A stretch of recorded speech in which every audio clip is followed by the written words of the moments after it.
కోట్ల మంది పీడిత ప్రజల హృదయాల్లో చోటు సంపాదించుకున్న బిడ్డ కాబట్టి, అణచివేతకు వ్యతిరేకంగా, దోపిడీకి వ్యతిరేకంగా ప్రజల పక్షాన జీవితాంతం నిలిచిన బిడ్డ కాబట్టి, ఎక్కడ ప్రజల పోరాటం ఉంటుందో ఆ పోరాటానికి స్ఫూర్తినిచ్చిన బిడ్డ కాబట్టి, ప్రజలకి తన పాట రూపంలో, తన మాట రూపంలో జాగృతం చేసినటువంటి మహనీయుడు కాబట్టి, ఆయన నిస్వార్థంగా ఆయన సినిమాలో పాటలు రాసిన, ప్రజల కోసం పాటలు రాసిన, ఆయన ఎక్కడ డబ్బుకు ఆశపడిన వ్యక్తి కాదు. ఇవాళ ప్రతి సెల్ ఫోన్లో వారి ఫోటో ఒకటి వారి పాట ఒకటి మారిపోతుంది. మనిషి అన్నవాడు అనేటువంటి పాట ప్రతి సెల్ ఫోన్లో ఉంటుంది. మాయమైపోతున్నాడమ్మా మనిషి అన్నవాడు అని. అంటే కాలం మారుతున్న కొద్దీ మనిషిలో జరుగుతున్న మార్పుల్ని ఇదేనా మానవత్వం అని చెప్పి, ఇదేనా మానవ జాతి అని చెప్పి, మానవ జాతిని మేల్కొల్పినటువంటి వ్యక్తి, మానవ సంబంధాలని గుర్తు చేసినటువంటి వ్యక్తి ఇలా అందశ్రీ గారు. ఒక పాట తెలుగొల్ల ఎల్లమ్మ అనేటువంటి పాట, తెలుగొల్ల ఎల్లమ్మ అనేటువంటి పాట మొత్తం ఆ జాతిని ఇప్పటికీ ప్రతి ఇంట్లో ఆ పాట ఉంటుంది.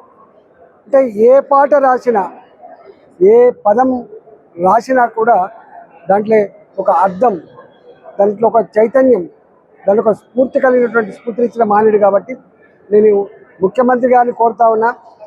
వారు చనిపోక ముందే తన కొడుకు ఒక మాట చెప్పింది, నా బాడీని ఖననం చేయండి అని చెప్పిండు. దాని ప్రకారంగా ఖననం చేస్తారు కాబట్టి ముఖ్యమంత్రి గారు ప్రభుత్వపరమైన స్థలాన్ని ఒక 5 ఎకరాలు 10 ఎకరాల్లో కేటాయించి ఒక స్మృతివనంగా తీర్చిదిద్దాలని చెప్పి కోరుతా ఉన్నాం. ఇలాంటి వాళ్ళు రేపటి జాతికి, రేపటి మన తరాలకు ఆదర్శవంతం కాబట్టి వారి స్మృతివనం ఖచ్చితంగా వారి రేపటి పాటలు, మాటలు, వారి స్ఫూర్తి మనకు గొప్ప గొప్ప ఆదర్శంగా ఉండే ఆస్కారం ఉంటుంది. కాబట్టి ముఖ్యమంత్రి గారు ఈ విషయంలో ఆలోచన చేసి తప్పకుండా ఈ పని చేస్తారని చెప్పి ఆశిస్తా ఉన్నాను.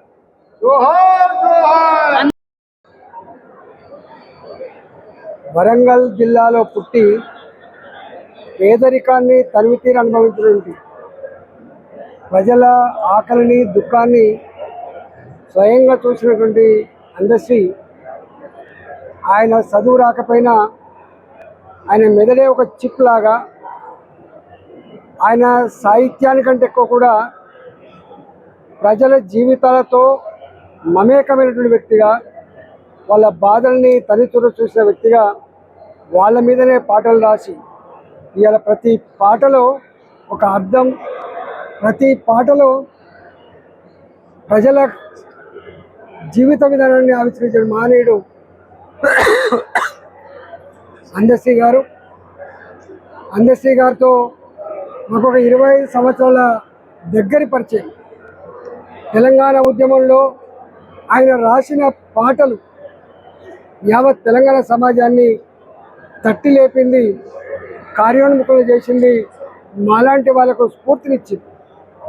తెలంగాణ మొత్తం ఉద్యమంలో మాటల కంటే కూడా పాటలకే పట్టం కట్టి, పాటలకే ఇవాళ ప్రజలు ఆకర్షితులై తెలంగాణ ఉద్యమంలో కోట్లాది మందిని పాల్గొనడానికి కార్యదీక్షుడు ఇలా అందశ్రీ గారు. అందశ్రీ గారికి అనేక డాక్టరేట్, కాకతీయ విశ్వవిద్యాలయంతో పాటుగా ఇంటర్నేషనల్ పీస్ వాళ్ళు కూడా డాక్టరేట్ ఇచ్చి సన్మానించడం జరిగింది. వారికి దాశరథి పురస్కారంతో పాటుగా అనేక రకాల పురస్కారాలు వారికి అందించడం జరిగింది. ఇవాళ వారి పాట తెలంగాణ గీతంగా రావాలని చెప్పి ప్రజలు కలగన్నారు. కానీ వేరే కారణాల వల్ల అది రాలేకపోయింది. కానీ ఆయన రాసిన జయ జయ తెలంగాణ అనే పాట తప్పకుండా రాబోయే తరాలకు అదొక ఆదర్శవంతమైన గీతంగా, తెలంగాణ గొప్పతనాన్ని, తెలంగాణ యొక్క చైతన్యాన్ని ఆవిష్కరించే గేయం కాబట్టి దాన్ని గీతంగా, తెలంగాణ గీతంగా పరిగణించాలని చెప్పి నేను కోరుతా ఉన్నాం. ఇవాళ వారి లేని లోటు వాళ్ళ అభిమానులకు అసలు తీర్చలేనిదిగా, తెలంగాణ సమాజానికి, మరి ముఖ్యంగా అణగారిన వర్గాల జాతులకి ఒక తీరని లోటుగా భావిస్తూ ఉన్నాం. వారు లేరని నమ్మడానికి ఇలా వాళ్ళ అభిమానులు ఎవరు కూడా సిద్ధంగా లేరు. ఇలా వారి కుటుంబానికి ప్రగాఢమైన సానుభూతిని తెలియజేస్తూ వారి ఆత్మకు శాంతి కలగాలని చెప్పి కోరుకుంటూ వారికి ఘనంగా నివాళులర్పిస్తా ఉన్నాం.